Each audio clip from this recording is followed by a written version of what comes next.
ඉතින් අපි මේ බෝතලෙත් දෙනවා බෝතලෙට හැන්දයි ඔක්කොම දෙනවා. මේ රැගයේ බෝතල් 8ක් එනවා.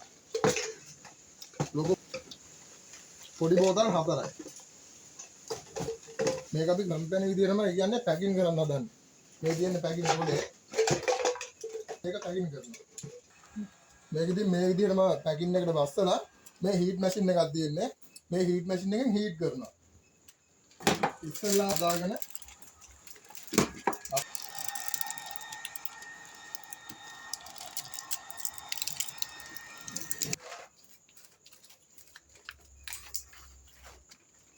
ඉතින් මේ තියෙන අන්තිම රිසල්ට් ෆයිනල් රිසල්ට් එක පැකින් එක ගහලා තියෙන ලස්සනට කම්පැනි සීන් එකේම තියෙනවා. ආයේ බෝතලේ වැටෙන්නේ කරන්නේ මොකුත් නැහැ. ඔයාලටත් ඔයාලගේ ඩිසයින් නම් මොකක් හරි තියෙනවා නම් ඩිසයින් එක අපිට වන්න WhatsApp එකෙන් අපි ඒ ඩිසයින් එකේ විදිහට වැඩේ කරලා මේ වගේ කුරියර් එකක් හරි දාන්න පුළුවන්.